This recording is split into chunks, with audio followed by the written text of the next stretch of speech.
Boa noite a todos. Boa noite, Pastor Chum. Boa noite, irmãos. Boa noite, Pastor Guilherme. Muito bom estar aqui com vocês. Eu vou mudar nosso nome aqui para não confundir ninguém. Espera aí que eu já mudo o seu também. Bem-vindo a você que está chegando aí. A gente está muito feliz de poder voltar a falar com vocês e da gente conversar aqui também. A gente está falando sobre as orações que a Bíblia nos apresenta. Nós já vimos várias, tem sido um tempo muito legal. E hoje a gente começa a entrar num clima natalino, com uma oração que, na verdade, é um cântico, né? Porque ele tem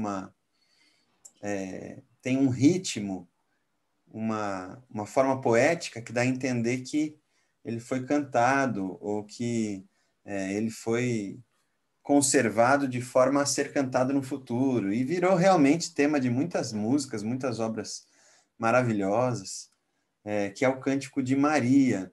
É um cântico curto, mas muito poderoso, muito forte. Tudo que ela fala ali, a gente vai dar uma olhada. Mas antes disso, a gente vai falar um pouquinho dessa anunciação. Maria era super nova, né, Chum? Naquele contexto, a mulher era dada em casamento, ou casava muito novinha, né? É, ela era uma adolescente, né? Hoje em dia a gente separa bastante a adolescência da mulher, mas isso é uma invenção bastante recente na história da humanidade. Essa questão da adolescência, esse período aí, esse limbo, né? Quase que não existia no passado. Os ritos de iniciação começavam muito cedo e era uma transição de criança para mulher ou de criança para homem. Então essa é uma invenção é, bastante recente. É algo que vem por uma série de fatores, o romantismo, a questão da revolução industrial e a questão das carreiras, né, que estão ficando cada vez mais especializadas. Então, hoje em dia, é muito normal você casar com 30 anos, e você ainda, com 30 anos, você está ali ainda, Super né, novo, né, Chum? super novo, é considerado. Eu lembro que até na geração dos meus pais, alguém que não casou ainda com 30 anos era considerado aí já, né, alguém que ficou para trás, né, numa geração atrás. Então, você vê como isso muda. Bom, e Maria, de fato, era alguém muito nova. Ela era da linhagem ali dos sacerdotes, dos levitas. Então, ela tem essa linhagem, enquanto que José, ele já era da linhagem dos reis, da tribo de Judá. Então, eram duas famílias bastante importantes, mas, obviamente, a família real tende a ter uma, Importância, né? Uma uma importância proeminência. maior, proeminência maior, com certeza. Mas isso, numa época onde eles eram dominados por forças estrangeiras, isso não significava muita coisa, né? Porque o que é um rei sem um trono, sem um reinado, sem um país, né? Ele é alguém comum. Então, essa era a situação. Mas é muito bonito, né, ver a linhagem dos levitas e da casa de Judá se encontrando em Jesus. Isso é muito significativo, né? Claro, e tinha que ser assim, né? Tinha que ser assim, porque o Messias seria aquele que unificaria tanto a função real como a do sacerdote numa única pessoa, e daí tinha que ser assim, já estava determinado por Deus ser assim, né? E é algo que comprova, né, para os próprios judeus que Jesus de fato era o Messias, né? Então são seria também uma prova cabal também. E deixa claro que dentro das famílias humanas, Jesus só foi filho de Davi por adoção, né? Se fosse por Maria, ele não seria filho de Davi, ele só foi filho de Davi à medida que José o adota, né? Que Uhum, lindo Jesus, o Filho de Deus, se submeter a uma uhum. adoção humana, né? Mesmo porque quando a gente vê a própria argumentação no livro de Hebreus de que Jesus não é da ordem dos levitas, o sacerdócio dele é de Melquisedeque, com certeza o reinado de Davi não era necessário, de Jesus não era necessariamente da ordem davídica, da ordem de Judá, mas era da ordem divina, né? Da ordem ali de Adão, que era o primeiro rei, gerente rei da criação. Então, Jesus Cristo, ele é esse que vai vir ao mundo no tempo de Deus, no tempo certo de Deus, onde tudo está preparado para esse grandioso momento, né? E Deus iria trazer aí esse menino ao mundo através dessa família para grandes coisas acontecerem. A gente vai começar então a nossa leitura, mas antes disso, vamos orar? Vamos. Você ora para nós? Senhor, nós queremos te agradecer. Nessa noite aqui, nós estamos na tua presença, diante da tua palavra. Pedimos a tua direção e que o Senhor, ó Pai, seja engrandecido na medida que nós juntos olhamos para o texto da Bíblia, da tua palavra revelada para todos nós. E nesse espírito, Senhor Deus, de preparação para o Natal, queremos, ó Pai, ficar aqui na tua presença, contemplando, ó Senhor, as maravilhas da tua vinda e trazer à memória tudo aquilo que nos traz esperança. Em nome de Jesus, amém. Amém. Shun, no passado a gente já falou sobre o Evangelho de Lucas, algumas peculiaridades dele, e a gente comentou sobre como Lucas dá uma atenção especial para as mulheres, né? Ele inclui as mulheres bem assim na narrativa, parece que ele provavelmente foi buscar testemunhas, né, como fontes, teve informações privilegiadas aí dessas mulheres, e a gente vai ver aqui um episódio que provavelmente alguma mulher contou para ele, alguma mulher que participou desse bastidor aí e teve esses detalhes que só aparecem aqui, né? Uhum. Deixa eu compartilhar minha tela, então. Você ia comentar? Não, pode compartilhar. Então, vamos começar a leitura aqui em Lucas 1, 26. O nascimento de Jesus é anunciado.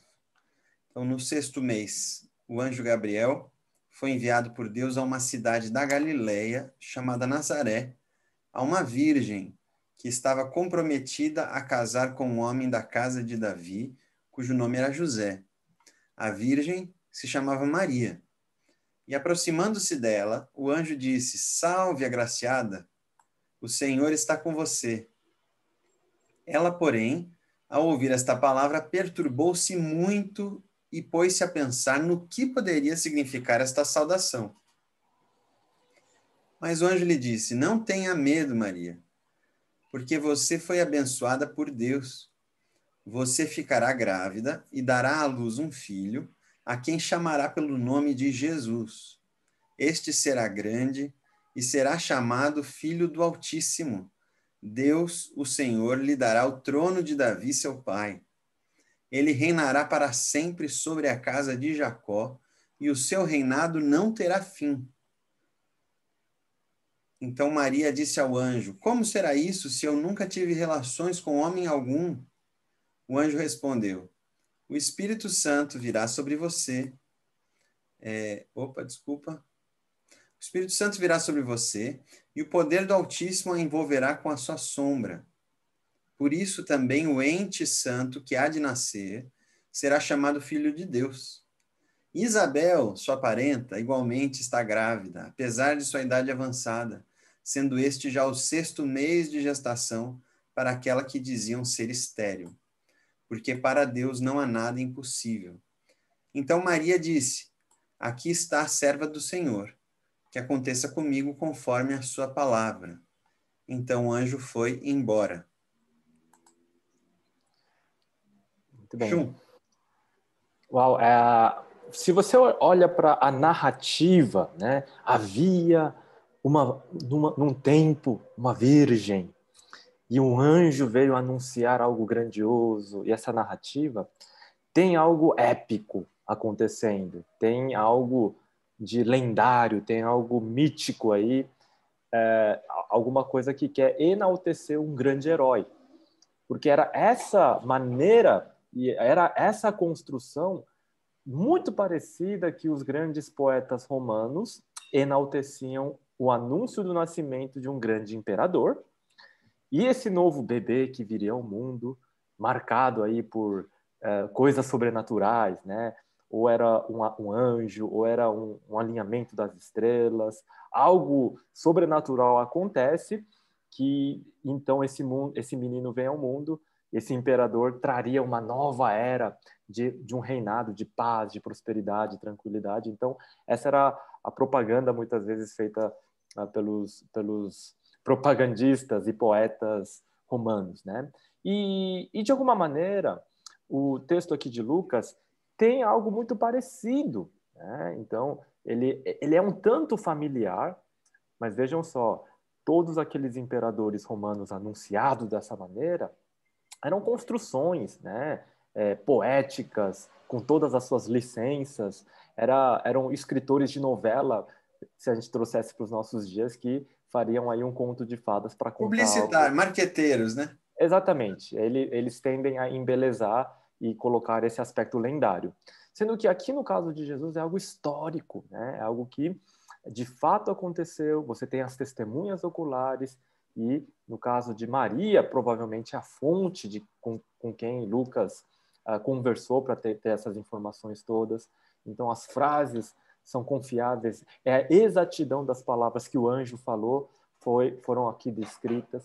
Então é isso que está acontecendo. Essa anunciação é para realmente trazer à tona a ideia de que o verdadeiro Rei dos Reis, Senhor dos Senhores, que vai trazer a verdadeira paz e inaugura aí essa nova era, é anunciado, né? Então esse é o ponto interessante aqui.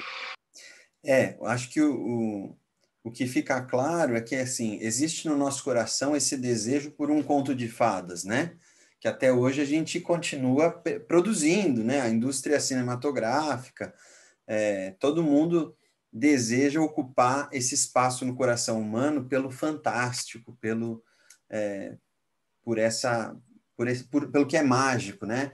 E aí o que a Bíblia revela para a gente é que faz sentido o nosso coração desejar isso.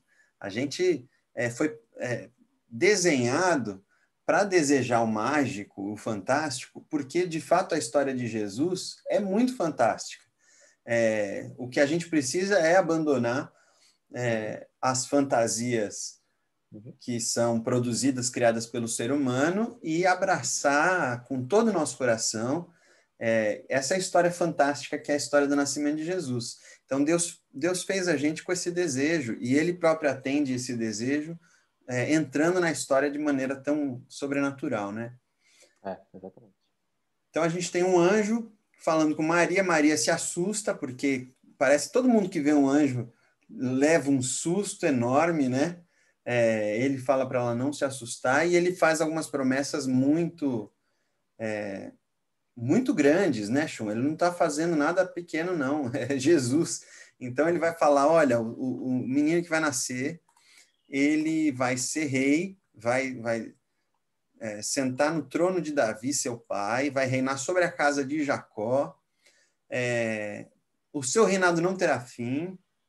E ele será chamado Filho do Altíssimo. Ele vai ser filho de Deus, porque quando Maria fala assim, olha, mas eu nunca tive relação com homem, o anjo fala, é isso mesmo, porque ele vai ser chamado Filho de Deus.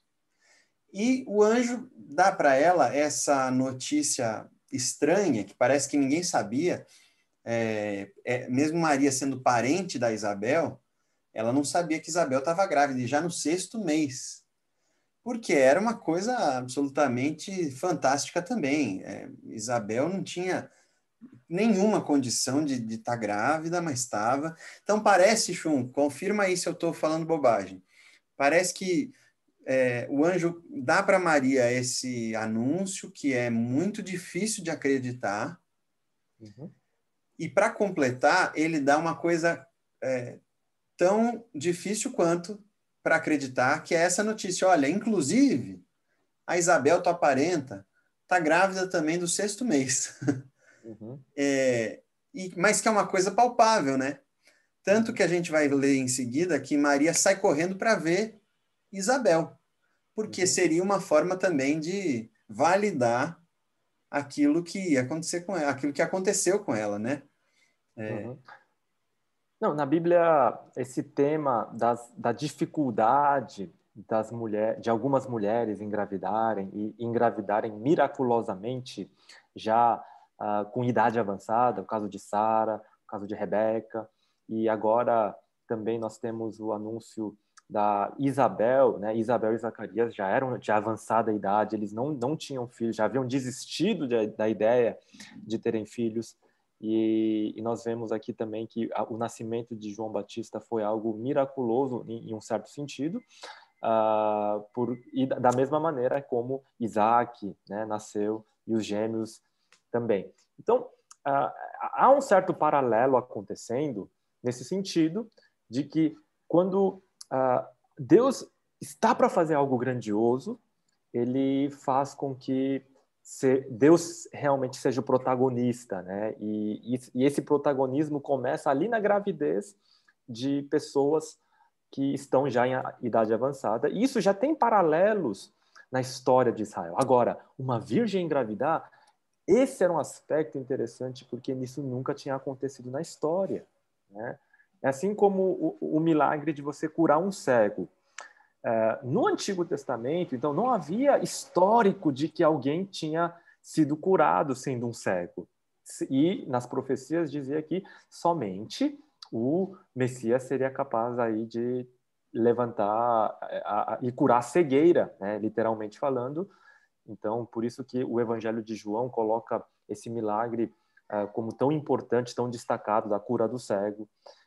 E aqui, quando a Maria é anunciada que ela ficaria grávida, isso também é algo maravilhoso e que requeria dessa menina muita fé, porque isso nunca tinha acontecido, né? Se fosse alguma coisa, algum anúncio do tipo para alguém que já estava casado, né? Como foi o caso de Sansão, né?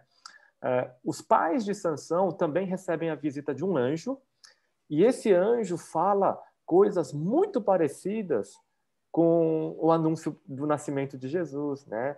Que esse menino viria para salvar o seu povo, né? Ele deveria ser consagrado ao Senhor, e uma série de coisas muito, muito parecidas que tem esse paralelo, mas o fato aqui é que Maria não era casada ainda, né? O casamento não havia ainda sido consumado, e por isso a surpresa, a novidade, e tudo que é novo nos assusta, né? E assustou ela com certeza.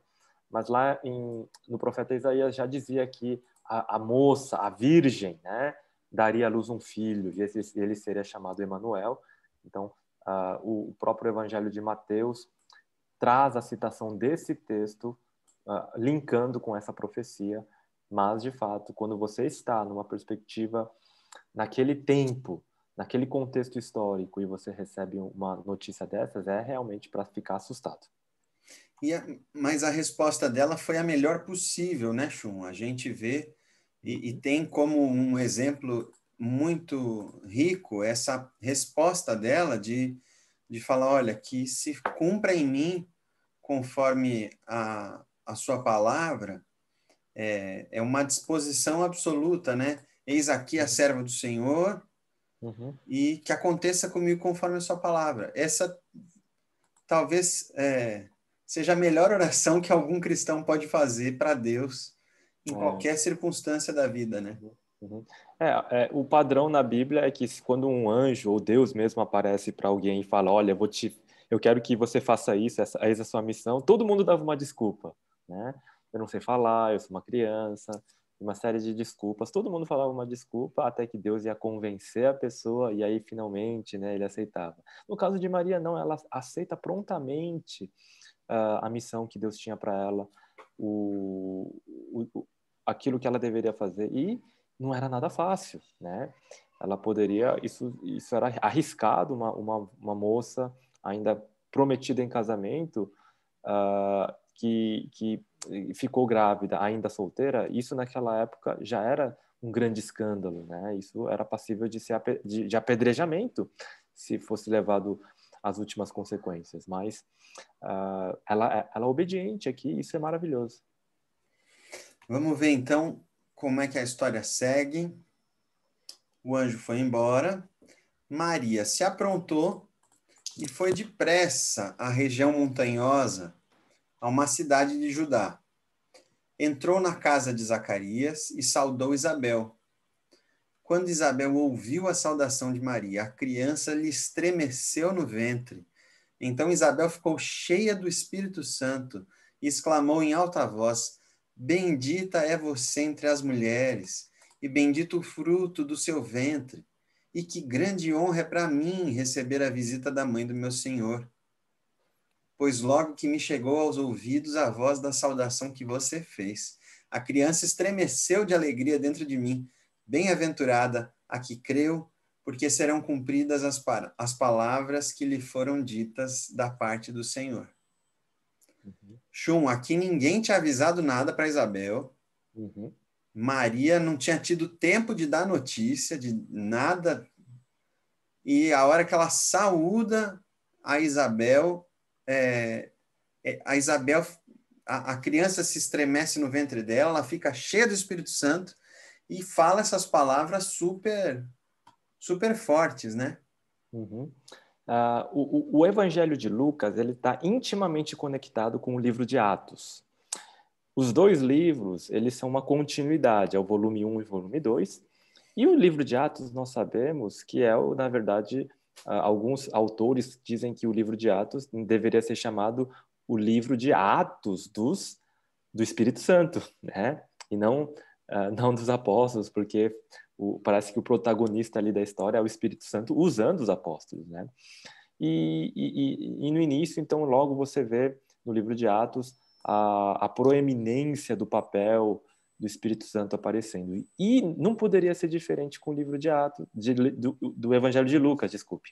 Então, em Lucas, você já percebe esse tema do Espírito Santo conduzindo todas as coisas. E se não fosse a revelação que o Espírito Santo deu para que Isabel entendesse o que estava acontecendo, com certeza aquela visita poderia ser uma visita de julgamento, uma visita de muita tristeza e preocupação. Por quê? Como você já está grávida, menina, se você ainda nem está casada? Você vai ser hostilizada. E sabe aquela preocupação, né? Que numa sociedade tão ali rígida nesses aspectos, essa seria a primeira impressão, né? Quando Isabel batesse o olho em Maria e visse que ela estivesse grávida, com certeza, né? Claro, ainda a barriga não apareceu nada, mas se ela falasse qualquer coisa, estou grávida, essa seria a reação muito natural de alguém que é parente. Só que o encontro é conduzido pelo Espírito Santo, e aquilo que poderia ser um encontro de tristeza, de preocupação e de choradeira, acaba se tornando um encontro de alegria e de glorificar a Deus, de adoração, né? Maria nem tinha falado nada e ela já sabe que ela estava grávida. E João Batista ali dentro da barriga de Isabel, né, com certeza fez um movimento abrupto, muito fora do comum, né, daqueles chutezinhos de bebê. Então, é aqui um cenário maravilhoso onde o Espírito Santo conduz uma situação preocupante para uma situação de muita alegria e esperança. Eu acho que muitas vezes a nossa falta de fé nos leva a olhar para a circunstância, sim, muitas vezes preocupante, difícil, e aquilo acaba tomando o nosso espírito, o nosso ânimo com preocupações. Mas quando a presença do Espírito Santo está, quando Deus está ali presente, mesmo numa situação difícil, a gente pode ver oportunidade, a gente pode ver a esperança, a gente pode ver ali algo diferente e alegre, algo que pode ser colocado para dar glórias a Deus e não ficarmos ali tristes diante de uma situação difícil, né? Oxum, agora a gente a gente que já conhece a história, a gente tem um viés, assim, né? Quando a gente ouve Maria falando, Isabel falando, a gente já sabe que são essas grandes mulheres que a gente para ouvir. Se Maria está falando, poxa, vamos parar para ouvir. Mas Lucas está contando de uma perspectiva em que elas não eram ninguém, né?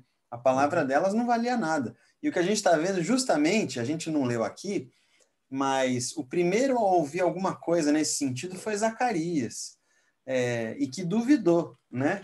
E por isso ficou Uhum, mudo. Então a gente uhum, está vendo o sacerdote sendo mudo, ficando mudo, e duas desconhecidas, duas ninguém, porque naquela sociedade não eram ninguém, já tendo a revelação de que o que está vindo aí, quem está vindo aí é o próprio Filho de Deus. Então, uhum, que Lucas vai mostrando isso no Evangelho inteiro, né? Essa uhum. subversão.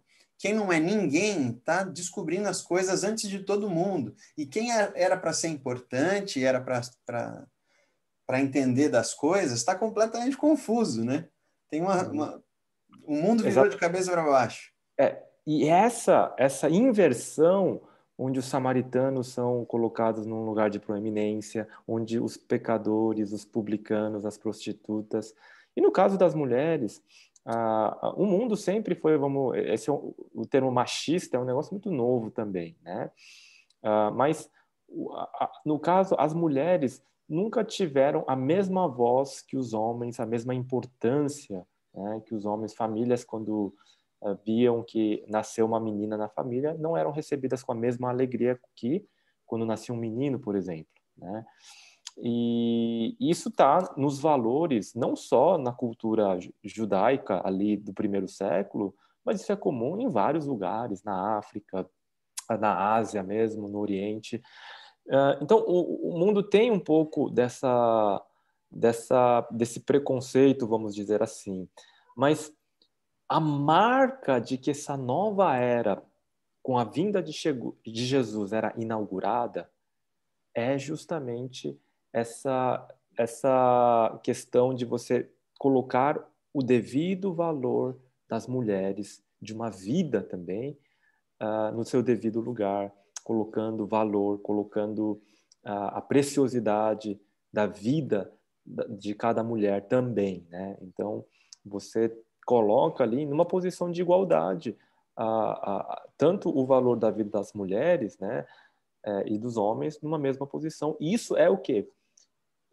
Isso está acontecendo porque essa nova era é inaugurada com a vinda de Jesus. Então, esse era o fruto da vinda de Jesus também já acontecendo aqui. E Lucas, ele tenta trazer essa narrativa e enfatizar esse aspecto importante no seu evangelho. Muito legal. E isso vai ficar muito claro também agora no Cântico de Maria.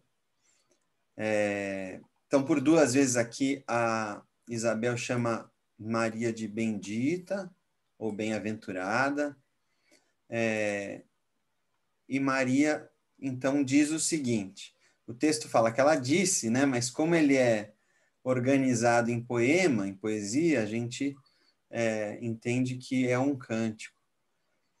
A minha alma engrandece ao Senhor, e o meu espírito se alegrou em Deus, meu Salvador, porque ele atentou para a humildade da sua serva. Pois desde agora todas as gerações me considerarão bem-aventurada, porque o poderoso me fez grandes coisas. Vamos parar aqui, Chum? Vamos. Então,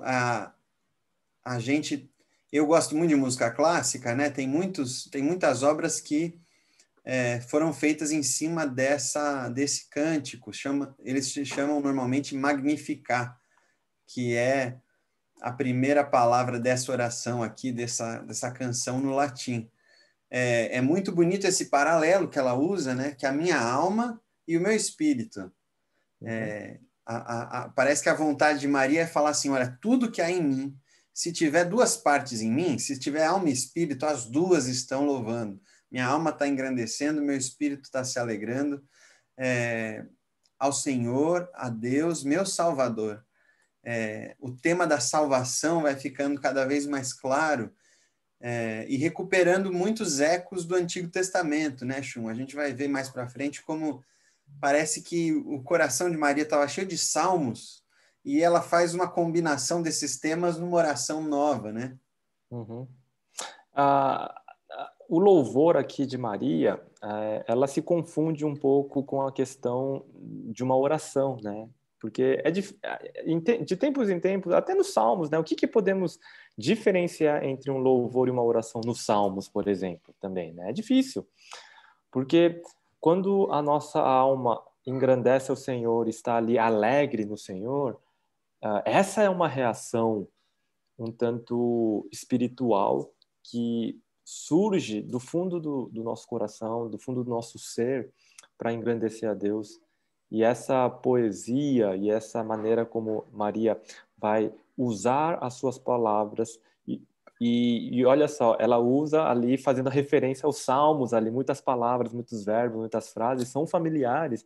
E você vê que ela estava familiarizada com tudo isso, né? Então, é aquela coisa, quando te apertam, você já está cheio da palavra, então você vai, né, soltar a palavra de Deus também. Então a sua oração vai ser rica, cheia da palavra de Deus, porque você se alimentou disso. Então no caso dela a gente pode perceber isso e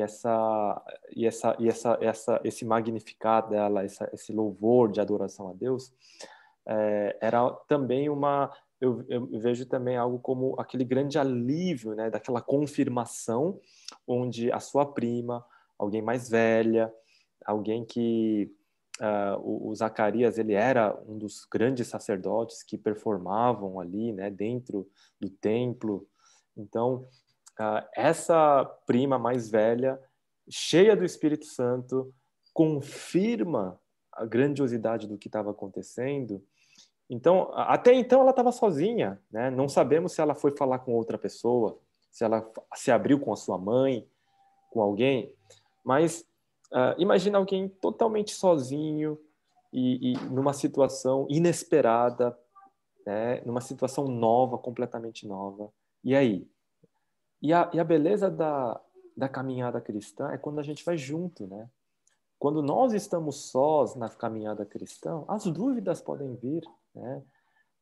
As preocupações podem encher o nosso coração e nos dominar, mas quando nós temos alguém com quem caminhamos e essa pessoa vem e confirma coisas, nos encoraja, não existe consolo e bálsamo maior do que esse.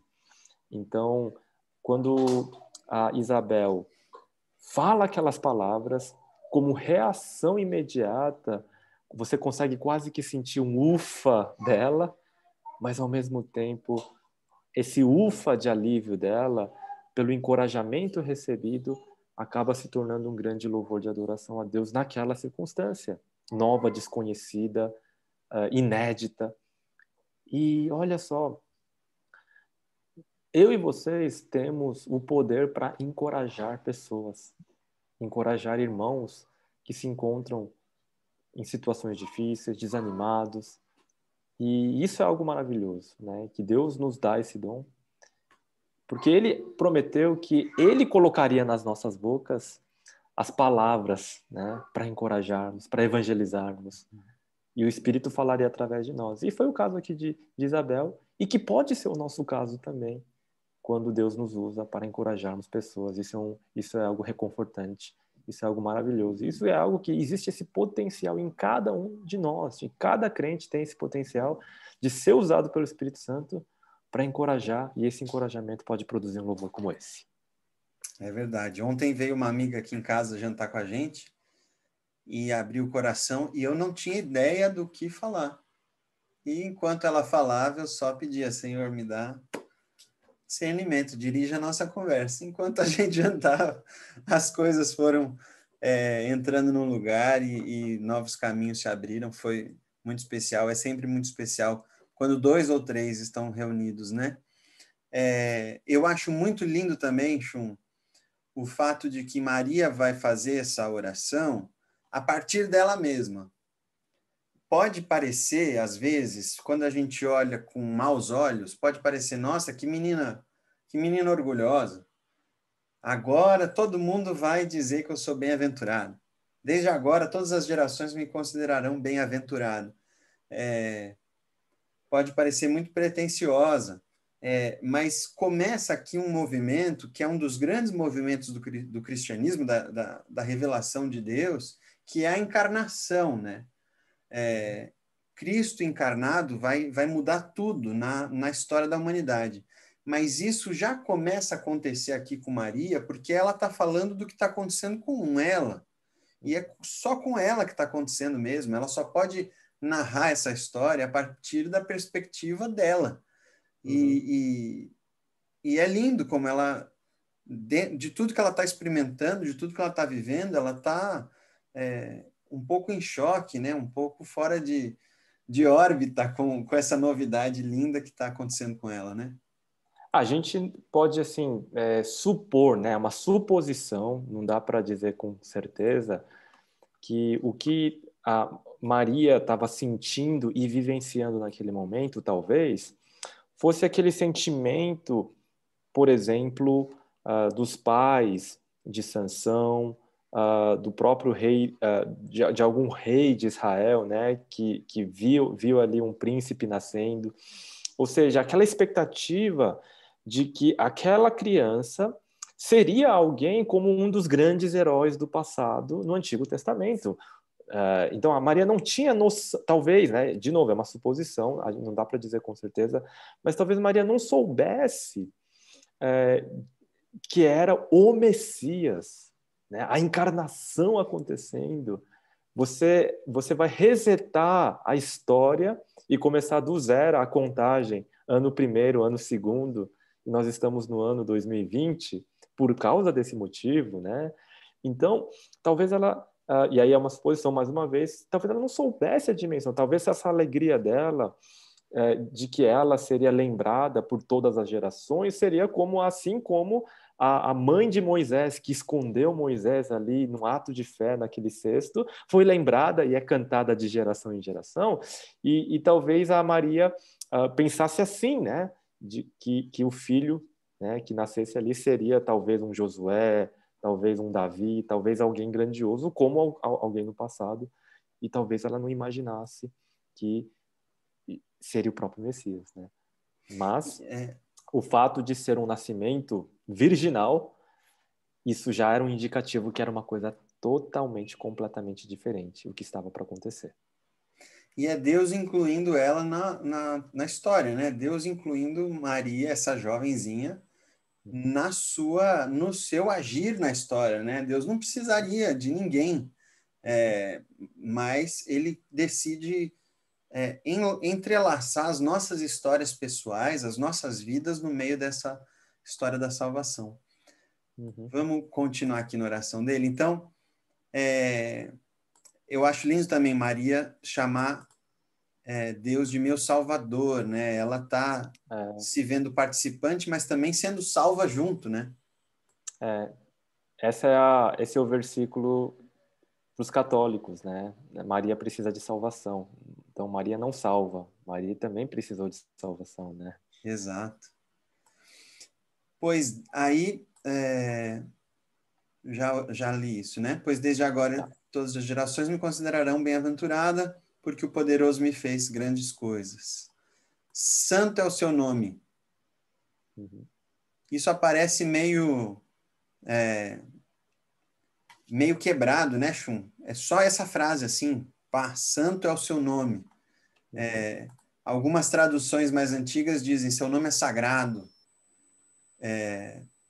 Parece que ela está dizendo que a própria natureza de quem Deus está muito além de Uhum. qualquer coisa que ela puder dizer, né? Parece assim, que ela está reconhecendo que não tem nada que ela possa dizer que reflita adequadamente quem Deus é. Então, é como uma confissão de, olha, Deus está muito além. E quer falar? O nome, né, é a identidade de uma pessoa, né? Hoje em dia a gente escolhe um nome porque nós achamos bonito, está na moda, né? Tem um estudo interessante que mostra que existem tendências de certos nomes aparecerem porque estão na moda, e essa tendência vai passar e vão surgir novos nomes, ou retomar nomes antigos que voltam a ficar na moda, né? Então, é assim que hoje a gente escolhe os nomes, mas o nome, na Bíblia, a gente vê que é algo que está intrinsecamente ligado à identidade da pessoa. Tanto é que Deus vai mudar o nome de vários dos personagens, não poucas vezes. Então, Abraão se torna Abraão, né, o pai de muitos. Nós vamos ver Jacó, é o mais emblemático de todos, o enganador, se transformar em Israel, o príncipe de Deus. Então, o nome é a pessoa, o nome é ele, o nome é quem ele é. E Maria, quando ele diz que santo é o seu nome, ela está dizendo que a característica mais importante de Deus é a santidade. Muitos gostam, né, daquela ideia Deus é amor, que está em João, né? Deus é amor, Deus é amor, mas me parece que na Bíblia é muito mais recorrente a ideia de que Deus é santo, santo é o seu nome, santo, santo, santo é o Senhor. E a santidade é a característica única de Deus, exclusiva de Deus. Nós, seres humanos, pela misericórdia e pela graça do Senhor, podemos amar.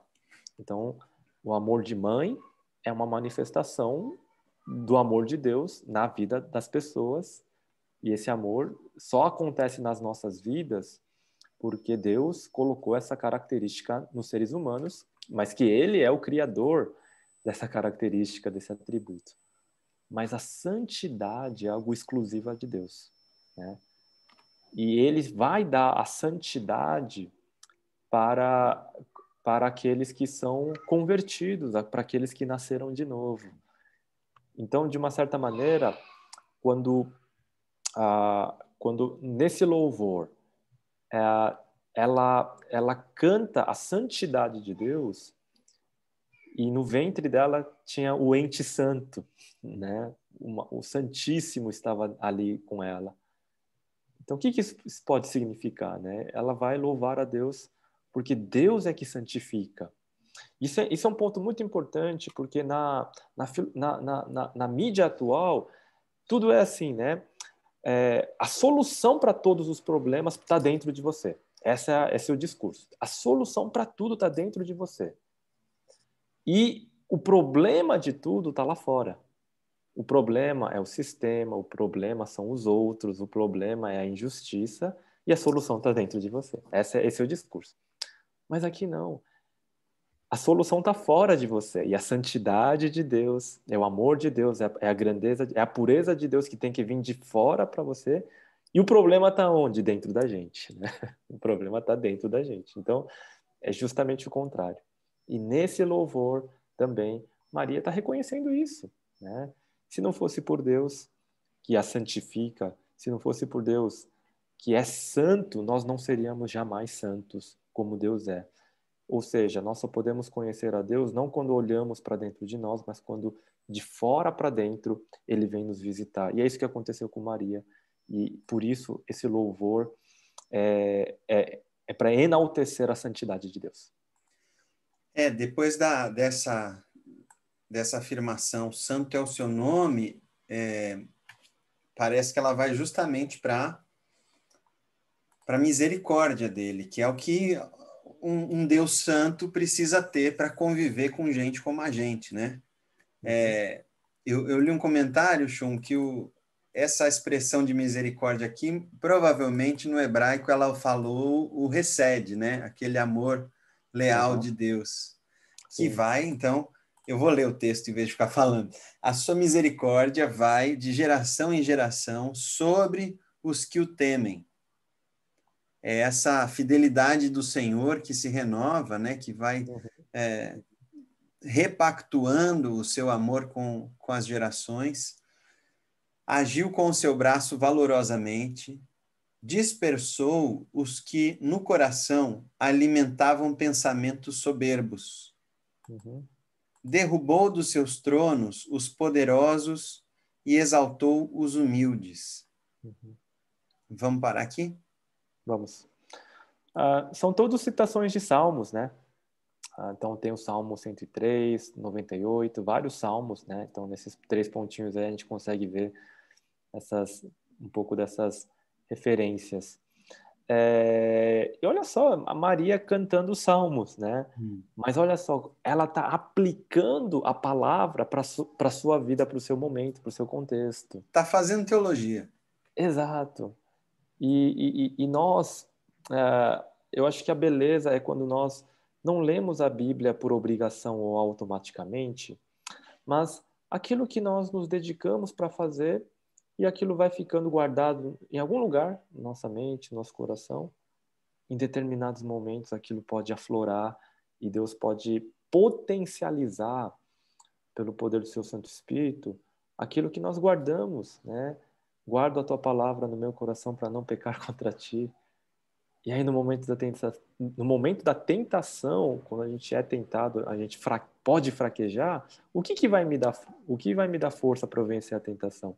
Não é a minha força interior, não é a minha motivação, mas é a palavra de Deus que está ali, né? É a presença de Cristo, é a presença do Senhor que nos fortalece e na medida que a palavra se manifesta. Então, em Maria a gente vê isso e ela cita esse amor recede de Deus no Antigo Testamento, que é o amor pactual, é o amor da aliança do Senhor.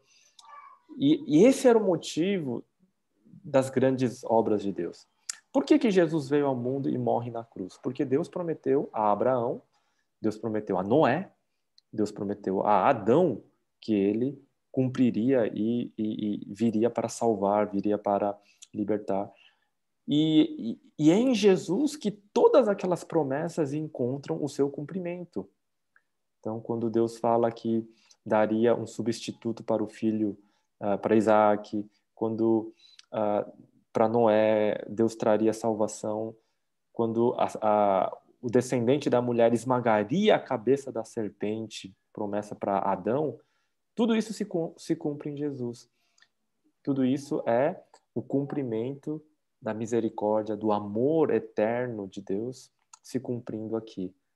Então, Maria, ela só poderia citar ali esse amor recede de Deus e vai falar que Deus exalta aqueles que são pequenos, os humildes, que é um tema bastante comum na Bíblia, né?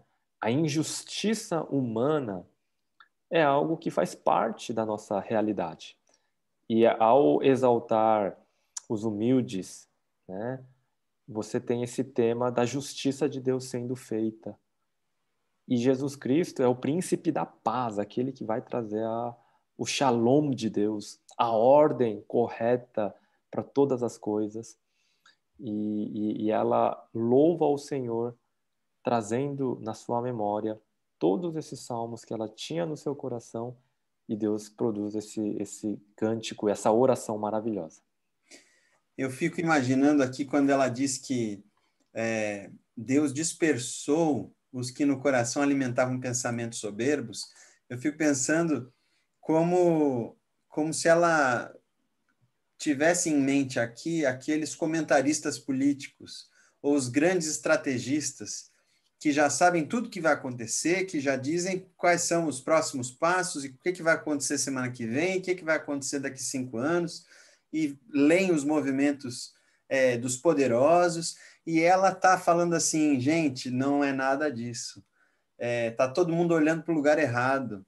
Não é lá em cima que a coisa acontece, não é entre os poderosos que a história é reconfigurada ou dirigida, é lá entre os humildes, é lá na periferia da história, é lá onde ninguém repara, é ali que Deus vai exaltar, é ali que Deus vai subverter essa ordem toda, derrubando dos seus tronos os poderosos, exaltando os humildes. É muito o contrário, é o mundo de pernas para o ar mesmo, né? Uhum. E aí ela segue dizendo: encheu de bens os famintos e despediu vazios os ricos. Amparou Israel, seu servo, a fim de lembrar-se da sua misericórdia a favor de Abraão, e de sua descendência para sempre, como havia prometido aos nossos pais. Lembremos que o momento é o momento onde Israel se encontrava sobre o jugo de Roma, pesadíssimo. Então, altos impostos, era a humilhação mesmo. Então, fora os abusos de todas as naturezas que poderiam acontecer quando uma nação poderosíssima vai e domina o seu país, a sua nação, o seu reino, enfim. É nesse momento, então, que Maria vai dizer que Jesus vem consertar todas as coisas, inaugurando o reino de paz, de justiça, né? Então, todas essas frases que fala de exaltar os humildes, de encher de bens os famintos, essa linguagem não quer dizer que só porque você é pobre você é abençoado, né? Só porque você é miserável Deus vai lembrar de você e se você é rico, ai de você, né? Não, não é isso, mas é a ideia de que a justiça vai ser feita, as coisas vão ser colocadas no seu devido lugar, e isso, quem pode fazer isso? Somente quem tem muito poder, né?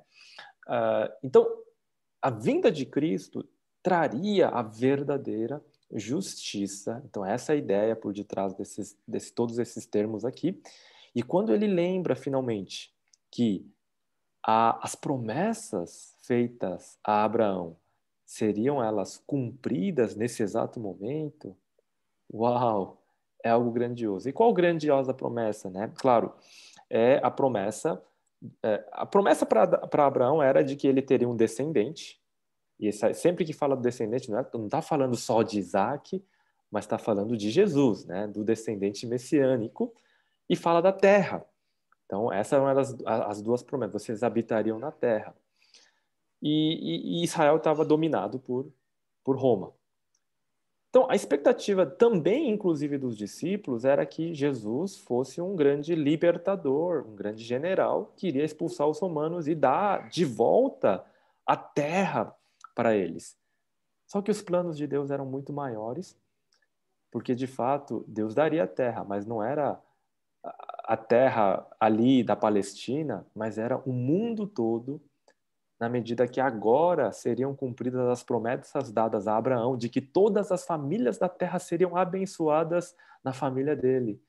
E era chegada a hora que, a partir do descendente abraâmico, Jesus, todas as famílias da terra seriam abençoadas e o reino de Deus seria chegado, implementado, inaugurado, e então a terra, né, que era a promessa, seria cumprida. Não era só a Palestina, mas o mundo todo seria do Senhor, e essa mensagem que deveria ser proclamada. O trabalho de missões é, então, de uma certa maneira, conquistar territórios para Jesus, né? Mas você nunca começa como os muçulmanos fizeram, primeiro leva a espada, coloca na garganta e diz: ou você se converte ou você morre, e aí você impõe ali um califado, etc. Mas sempre é o quê? Pela mensagem do evangelho conquistar os corações.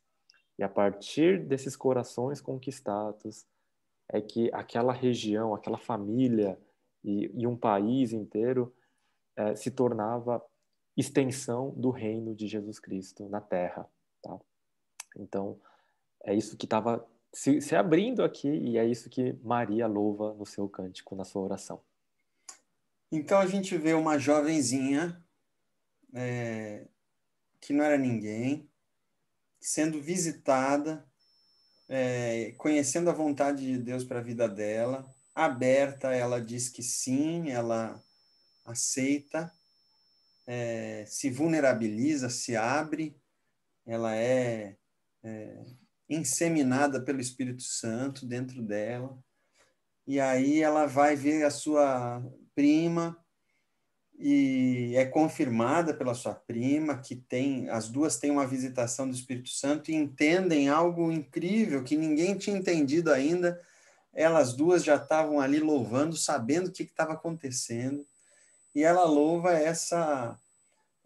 o que Deus estava fazendo na vida dela, na história dela, ali no corpo dela, o que ele estava fazendo na história, e ela estava se enxergando ali naquele momento como parte do cumprimento das promessas de Deus para o povo todo, para a humanidade inteira. Então, acho que tem muita lição aqui para a gente, né, Chum? Como é que eu me abro para o Espírito Santo, como é que eu me vulnerabilizo, como é que eu digo sim, como é que eu enxergo as promessas de Deus se cumprindo na minha vida, para bem de todo mundo e para bem de mim mesmo, tudo aquilo que Deus já falou, como é que eu me encho dos salmos, como é que eu me encho de palavra de Deus para que o meu coração possa usar essas figuras, essas imagens para interpretar o que está acontecendo na minha vida, né? Claro, em primeiro lugar, essa questão dos salmos e da palavra habitar o nosso coração, né? Se a nossa vida cristã não é cheia de desafios, provavelmente a palavra, a motivação para nós guardarmos a palavra no nosso coração, para estarmos dedicados em fazer devocionais, em ter momentos de oração e leitura da palavra, não vai ser algo muito animador e motivador. Deixa eu fazer um paralelo, uma ilustração. Imagina alguém que não tem grandes desafios, né? E ele tá lá, ó, tá aqui os livros para você e a pessoa não está interessada, né?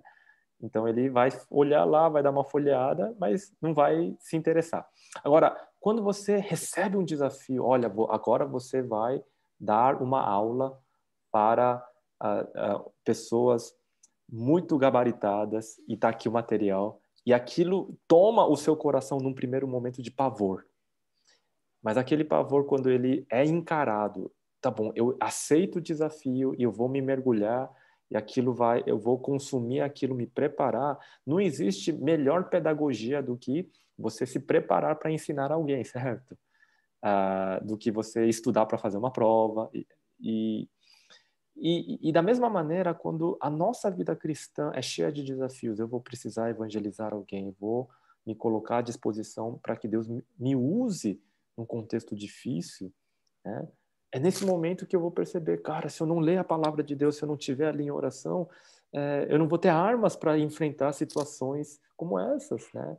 Então, eu cito uma irmã que com 20 e poucos anos, com toda a cara e com a coragem, foi para os hospitais trazer lá uma palavra de consolo para os doentes, porque a palavra de Deus dizia, quando estive enfermo, me visitastes. Outros irmãos que, enquanto estive em cadeias, me visitastes, né? Então foram para uma cadeia pública, perigoso tudo, mas foram com a cara e com a coragem, foram para Cracolândia, né? E no meio da noite, mas foram. E ali eles se veem a necessidade de se prepararem. Então, Maria ia ser usada grandemente por Deus para trazer ao mundo Jesus Cristo, Salvador do mundo. Então, toda essa preparação trouxe esse grande louvor na vida dela. E nos momentos cruciais e chaves, as suas palavras foram regadas com a palavra de Deus. Imagina a mãe de Jesus, como ela foi consultada pelos líderes da igreja, pelos crentes que se convertiam aos milhares. Olha, aquela é a mãe de Jesus. E imagina uma aula de escola dominical da Maria, né, lá na igreja de Jerusalém, né? Com certeza deve ter sido uma das aulas mais disputadas para as pessoas ouvirem. Então, a pessoa tinha que se desafiar a fazer as coisas. E a gente vive num cristianismo meio sem servir, sem fazer, né? Muito do consumir, muito do ouvir, mas não de servir. E também quando entendemos que quando nós nos colocamos à disposição de Deus, quando nós nos vulnerabilizamos, né, Deus pode nos usar para cumprir os seus propósitos, assim como usou Maria. E Deus tem um propósito grandioso no mundo hoje. E Ele pode nos usar, mas é necessário que nós saiamos dessa frase, eu vou usar essa frase tão desgastada, mas da nossa zona de conforto, né? Precisamos nos vulnerabilizar, precisamos dar cara à tapa e dizer, Senhor, estou aqui, me use, né? Como o John Knox que orou, Senhor, se o Senhor não me der a Escócia, né? Ou o Senhor me dá a Escócia ou eu morro, tá? E isso vinha de uma oração inflamada assim, mas que colocava a sua vida para dizer, Senhor, me usa. E nós precisamos disso também hoje, né? todos nós, se quisermos realmente crescer e sermos usados por Deus e vivermos os melhores anos de nossas vidas, é quando nós dizemos assim: Senhor, estou aqui, me use. Eu sei que vai ser difícil, eu sei que o caminho vai ser pedregoso e duro, mas, Senhor, me use. Se o Senhor não me usar, se o Senhor me deixar com essa vida medíocre, sem graça, morna, essa fé morna, eu morro. E é esse tipo de oração que falta em nossos dias, eu acho. E a gente vê isso em Maria, né? Senhor, eis-me aqui, né? Que bom ser usada por Ti, né? Que seja feita a Sua vontade. E essa é a oração, essa é a postura de Maria. Amém. A gente vai encerrando por aqui. Mais uma vez, a gente não vai conseguir abrir para perguntas.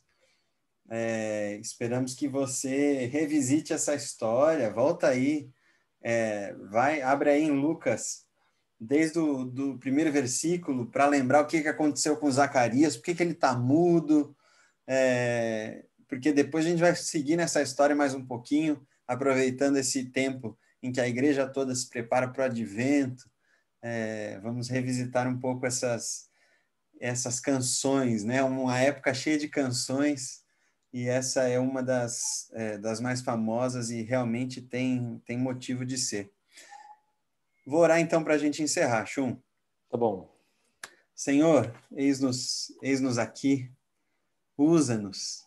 Essa é a nossa disposição, queremos estar sensíveis à tua voz, abertos, vulneráveis, para que o Senhor faça conosco como desejar. Faça conosco conforme a tua palavra, que aconteça em nós.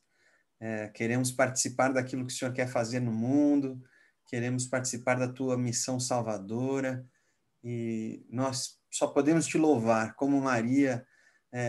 Te louvamos por tudo que o Senhor já fez em nós, te louvamos porque o Senhor é santo e tem misericórdia de nós, o Senhor resolveu habitar em nós, e isso é maravilhoso. Nós te louvamos, te agradecemos, renova em nós essa disposição de te servir e de te ouvir a cada dia. Em nome de Jesus. Amém. Amém, amém. Parabéns aí, então, ao Marcelo, né, seu pai, que faz aniversário hoje Isso. na quinta-feira. Tá? Deus abençoe. E Deus abençoe a todos. Nós gravamos o nosso Conexão de Deus, porque na quinta-feira, hoje, então, né, que vai ao ar, o pastor Guilherme vai estar lá comemorando o aniversário em família, merecidamente. Então, que Deus dê um tempo abençoado para todos vocês. E boa noite a todos, Deus abençoe. Nos vemos no domingo, no nosso culto. Então, já estamos aí perto do Natal, né? Nós estamos aí já entrando no dia 13, tá? Então, nós teremos esse domingo próximo, então, os cultos também focando no Natal. Deus abençoe a todos. Boa Deus noite. abençoe, boa noite, um abraço.